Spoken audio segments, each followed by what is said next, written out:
പ്രിയ സഹോദരങ്ങളെ, ഇന്ന് നമ്മൾ ധ്യാനിക്കാൻ പോകുന്നത് വളരെ വിശുദ്ധവും ശക്തമേറിയതുമായ ഒരു തിരുനാളാണ്. മംഗളവാർത്ത തിരുനാൾ. ഗബ്രിയേൽ ദേവദൂതൻ പരിശുദ്ധ മറിയത്തെ കണ്ട് പറഞ്ഞ ആ സന്ദേശം അതൊരു വാർത്ത മാത്രമല്ല, അത് മനുഷ്യരാശിയുടെ രക്ഷയുടെ തുടക്കം കൂടിയായിരുന്നു. നിങ്ങൾ ഈ വീഡിയോ അവസാനം വരെ കേൾക്കാൻ ശ്രമിക്കുക. ദൈവം ഇന്ന് നിങ്ങളോടും ഒരു സന്ദേശം തീർച്ചയായും പറയാൻ പോകുന്നു. 6-ാം മാസത്തിൽ ദൈവം ഗബ്രിയേൽ ദൂതനെ ഗലീലയിലെ നസ്രത്ത് എന്ന പട്ടണത്തിലേക്ക് അയച്ചു. കൃപ നിറഞ്ഞവളെ, ആശംസകൾ, കർത്താവ് നിന്നോടുകൂടെ ഉണ്ട്. എന്നാൽ മറിയം ഭയപ്പെട്ടു. ദൂതൻ അപ്പോൾ പറഞ്ഞു, ഭയപ്പെടേണ്ട, നീ ദൈവത്തിന്റെ കൃപ കണ്ടെത്തിയിരിക്കുന്നു.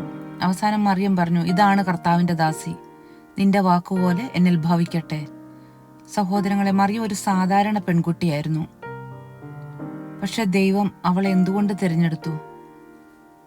അവളുടെ ഹൃദയം വിനയപൂർണമായിരുന്നു. ദൈവം വലിയവരെ അല്ല, വിനയമുള്ളവരെയാണ് തിരഞ്ഞെടുക്കുന്നത്. മറിയം ആദ്യം ഭയപ്പെട്ട്. ഇത് സ്വാഭാവികമാണ്.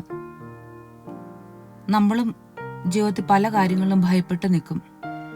പക്ഷെ മറിയം ചെയ്ത എന്താണ്? അവൾ ദൈവത്തിൽ ശക്തമായി വിശ്വസിച്ചു. ഭയപ്പെടേണ്ട, ഈ വാക്ക് ഇന്ന് ദൈവം നിങ്ങളോടും പറയുന്നു. മറിയയുടെ ഒരു വാക്ക് ഇവിടെ ശ്രദ്ധേയമാണ്. ആ വാക്ക് അതെ എന്നുള്ള വാക്കാണ്. ആ വാക്ക് ലോകത്തിന്റെ രക്ഷയ്ക്ക് തന്നെ വഴിയൊരുക്കി. ഇന്ന് ദൈവം നിങ്ങളോടും ചോദിക്കുന്നു, നീ എന്നിൽ വിശ്വസിക്കുമോ? നമ്മുടെ ജീവിതത്തിൽ ദൈവത്തിനൊരു അതേ നമ്മൾ പറയുമ്പോൾ തീർച്ചയായും ദൈവം നമ്മുടെ ജീവിതത്തിലും അത്ഭുതങ്ങൾ കൊണ്ടുവരും. നമുക്ക് പരിശുദ്ധ അമ്മയോട് ഈ നിമിഷം പ്രാർത്ഥിക്കാം. പരിശുദ്ധ അമ്മേ, മറിയമേ, നിന്റെ വിശ്വാസവും വിനയവും ഞങ്ങൾക്കും തരണമേ. ദൈവത്തിന്റെ ഇഷ്ടം തിരിച്ചറിയാനും അതിനെ സ്വീകരിക്കാനും ഞങ്ങളെ സഹായിക്കണമേ.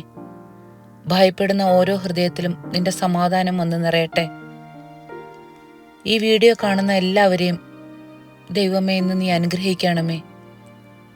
അവരുടെ ജീവിതത്തിൽ മംഗളവാർത്തകൾ സംഭവിക്കട്ടെ. നന്മ അറിഞ്ഞ മറിയമേ, നിനക്ക് സ്തുതി. കർത്താവ് അങ്ങയുടെ സ്ത്രീകൾ അങ്ങ് അനുഗ്രഹിക്കപ്പെട്ടവളാവുന്നു. അങ്ങയുടെ ഉദരത്തിൻ ഫലമായി ഈശോ അനുഗ്രഹിക്കപ്പെട്ടവനാവുന്നു. പരിശുദ്ധ മറിയമേ, തമ്പുരാന്റെ അമ്മേ, പാപികളായ ഞങ്ങൾക്ക് വേണ്ടി എപ്പോഴും ഞങ്ങളുടെ മരണസമയത്തും തമ്പുരാനോട് അപേക്ഷിച്ചു കൊള്ളണമേ. ആമീൻ. പിതാവിനും പുത്രനും പരിശുദ്ധാത്മാവിനും സ്തുതി, ആദിയിലെ പോലെ ഇപ്പോഴും എപ്പോഴും എന്നേക്കും. ആമീൻ.